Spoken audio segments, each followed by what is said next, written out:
بسم الله الرحمن الرحیم. تیرې ویډیوګانو کې مو ډیولپر ټیب وویلې او ټیبونه ختم شو انشاءالله. نن به یو بل کمانډ شروع کوو چې هغه ته وایي رایټ کلیک مینیو او همدا شان سټیټس بار به هم زه تاسو ته پکې انشاءالله وایم. صحیح ده. حاضر راغلم مایکروسافټ ورډ ته چې کله زه په دغه ډاکومنټ کې رایټ کلیک وکړم نو ماته دغه شان یو ډراپ ډاون مینیو اوپن کیږي چې دې ته وایي رایټ کلیک مینیو. صحیح ده. دې کې ما سره فرست کمانډ کټ دی، دویم را سره کاپی دی، دریم را سره پیسټ دی. دغه درې واړه خبرې هم موږ په کلیپ بورډ ګروپ کې کړي دي. دې ځای کې کټ، کاپی او پیسټ. صحیح شو. کټ او کاپی ولې کار نه کوي؟ ځکه چې موږ څه انتخاب کړي نه دي. شیپ مو انتخاب کړی نه دی، یا مو ټیکس نه دی انتخاب کړی، یا مو بل څه نه دی انتخاب کړی. همدغه شان چې کټ او کاپی موږ واخلو بیا موږ ته پیسټ کار کوي. فنټ دا مو هم ویلی دی، په دې ځای کې موږ سره فنټ موجود دی، د موږ سره شورټکټ هم دي، دا موږ ویلی دي. پیراګراف هم موږ ویلی دی، در سره په دې ځای کې موجود دی. بولټس نمبرینګ دا موږ سره په دې ځای کې موجود دی. بولټس ان نمبرینګ سټایلز دا موږ سره په دې ځای کې موجود دی. هایپرلینک دا موږ په انزرټ ټیب کې ویلی دی. لوکاپ دا مو هم په ریویو ټیب کې ویلی دی چې دا ریسرچینګ دپاره استعمالیږي. سینونیمز دا هم موږ ویلی دي، خو دې کې به تاسو اگزامپل درکړم. فار ایگزامپل زه رالم، زه ورته ویم چې بوک سینونیم ماته پیدا کړه. زه رایټ کلیک په دې باندې کوم، زه به راشم سینونیم، دلته ماته را سینونیم راوسته. یو موږ سره سینونیم دی چې هغه ته وایي مترادف، او بل موږ سره انټونیم دی. انټونیم مطلب متضاد. صحیح شوه. دې ځای کې بعضې وخت تاسو ته لیکلي وي چې انټونیم دیس ون، انټونیم دیس ون. صحیح ده که نه؟ بل موږ سره ټرانسلیټ دی، دا مو هم په ریویو ټیپ کې ویلی دی. غواړئ چې دغه بلې ژبې ته کنورټ کړي هم کنورټ کولی شئ. ایډیشنل اکشنز ته راځم. ایډیشنل اکشنز دا به هم انشاءالله په آپشنز کې وایي. زه آپشن باندې کلیک کوم، موږ راولي اټو کریکټ آپشنز ته. ایډرس، انګلیش، ډیټا، ایکزامپل، دغه ټولې خبرې موږ سره په دې کې موجود دي. زه دلته فایل ته رالم، آپشن باندې مې کلیک کړ، پروفینګ ته رالم، دې کې اټو کریکټ آپشن ته رالم او په دې کې ما ایکشن باندې چیک ولګاو، ماته اتوماتیکلی ما خبرې په دې ځای کې راغلي. دا به انشاءالله بیا په نیکسټ لیکچر کې وایو، ځکه چې آپشن لا موږ نه دی سټارټ کړی. بله خبره موږ سره څه شی ده؟ سټیټس بار. سټیټس بار باندې زه رایټ کلیک کوم، ماته دغه شان یو ډراپ ډاون لیست اوپن کیږي چې دې کې ما سره څه لیکلي دي؟ کسټمایز سټیټس بار. کسټمایز مطلب د خپلې خوښې تغییرات پکې راوستل. فرست کمانډ ما سره په دې کې فارمټډ پیج نمبر دی.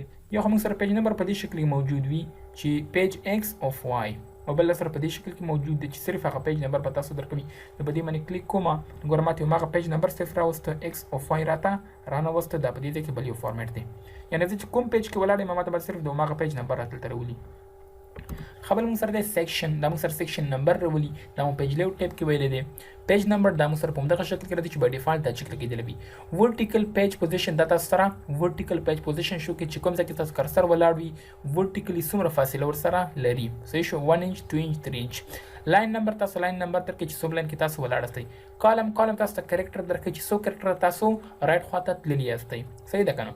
لکه فار ایگزامپل دلته راغلم، دا ما چیک ولګاو او دلته مخکې روانېږم. څومره چې زه مخکې ځم ماته به هماغه کالم نمبر راکړي چې 21 کریکټر کې ته ولاړې. خابل موږ سره ورډ کاونټ دی. ورډ کاونټ کې موږ سره ورډ کاونټ کې په دغه ډاکومنټ کې چې څومره ورډس موږ ته هماغه راکوي. نمبر اف اترس ایډیټینګ، دغه ډاکومنټ کې څومره اترانو تغییرات کړي دي هماغه ماته په دې ځای کې راکوي چې کوم په ریویو ټیپ کې ویلی دی ټرک چینجز کې. سپیلنګ ان ګرامر چیک، سپیلنګ ګرامر دپاره موږ ته سپیلنګ ان ګرامر دغه راته چیک کیسی شو، یعنې د چې کیسته کوم هغه راته ورکېږي او بیا راته شو کېږي. بله خبره ما سره لینګویج، دا لینګویج شو کي که شو نه کي. سیګنیچرز په تاسو دلته شو کي. فار ایگزامپل تاسو انزرټ ټیپ ته راغلئ، په انزرټ ټیپ کې تاسو سیګنیچر ورته اپلای کړه او سیګنیچر هم په دغه ډاکومنټ کې وکړو، تاسو ته به هماغه شو کېږي. انفارمیشن مینجمنټ پالیسي تاسو ته به هماغه آیکن درکړي دي، ځکه چې کله تاسو IRM سافټویر انسټال کړئ او تاسو دغه ډاکومنټ شیر کړه د اتر سره. صحیح شو. بیا تاسو ته به هماغه آیکن دلته راولي، بیا تاسو کولی شئ چې هغه ځای څخه دغه پرمیشن شو کړئ یا شو نه کړئ. بل موږ سره پرمیشنز دي چې آیا تاسو دغه ریسټریکټډ ښودلی دی که ان ریسټریکټډ هم ښودلی دی. ټرک چینجز شو کي که شو نه کي. سټیټس بار کې یس کیپس لاک آن آف، تاسو ته بلته بیا کیپس لاک شو کېږي چې کله دا آن وي.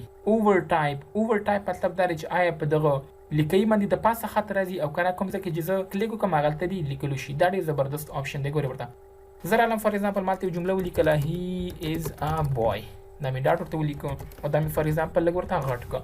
که زه فار ایگزامپل دې خواته کلیک کوم هلته زه لیکل کوم هی این شي ګوري هغه ایز او دا نه پاکیږي ځکه چې دې ته وایي انزرټډ زه اوور ټایپ باندې چیک لګوم نو ګوره ماته څه لیکلی دی انزرټډ دې کې انزرټشن کېږي که زه دې باندې چیک وکړم نو ماته څه ولیکه اوور ټایپ که زه اوس فار ایگزامپل دې کې څه لیکم سپیس وهم یا فار ایگزامپل بل څه لیکم نو هغه لیکل به ورباندې پاکیږي د هغه د پاسه به نور لیکل راځي دې ته وایي اوور ټایپ که تاسو انزرټ والا واخلئ بیا که تاسو لیکل کوئ نو دغه لیکل به نه پاکیږي صحیح ده که نه دا موږ سره اوور ټایپ او انزرټډ دې نه چې کیسته کومه بل موږ سره دی سلیکشن موډ دا ستاسو هوم ورک شو دا به تاسو ماته په کمنټ کې ولیکئ چې آیا دا څه کار کوي او څه کار نه کوي میکرو ریکارډینګ موږ سره ته میکرو ریکارډینګ آیکن شو کېږي صحیح شوه بل موږ سره دی اپلوډ سټیټس فار ایگزامپل تاسو بعضې وخت هغه ډاکومنټ شیر کوئ ون ډرایو کې شیر کوئ ملګرو سره اتر سره دا شیر کوئ آیا تاسو سره هغه اپلوډینګ سټیټس دي د کې شو شي که شو نه شي ډاکومنټ اپډیټس اوایلیبل فار ایگزامپل بعضې اترس په دغه کې څه تغیرات راوسته څه ایډیټینګ یې پکې وکړو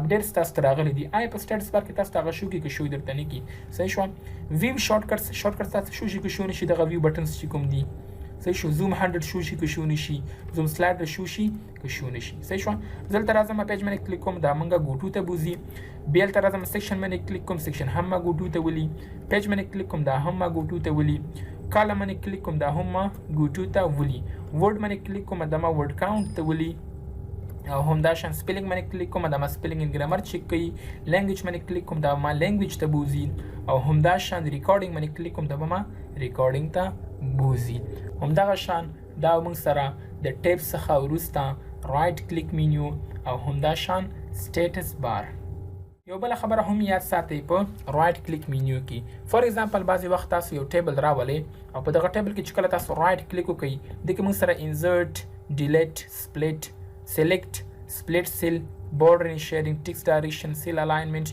دغه ټول خبرې موږ په ټیبل کې کړې دي ګور ټیبل پراپرټیز ته زرا زما دغه ټول خبرې موږ په دې ځای کې کړې په دې لیاوټ ټیب کې پراپرټیز ته موږ سره موجود ده insertion deletion merge split صحیح شو distribute column direction یا فار ایگزامپل auto fit to content دلته چې راشم فار ایگزامپل automatically response to fit content دغه ځای کې موږ سره موجود یا زه فار ایگزامپل سیل ته راشم هلته په options باندې کلیک کوم هلته هم موږ سره fit text موجود دی rock text دغه ټول خبرې موږ په دې ځای کې کړې دي کوم ځای کې موږ کړې دي insert tab ټیبل ګروپ کې موږ دا کړې دي هیله کوم چې په دې ویډیو باندې پوه شوي یاست دا موږ سره د ټیبونو څخه وروسته رایټ کلیک مینیو او سټیټس بار پوره انفارمیشن که دغه ویډیو مو خوښ شوي د لایک بټن ضرور پریس کړئ د ملګرو سره هم شیر کړئ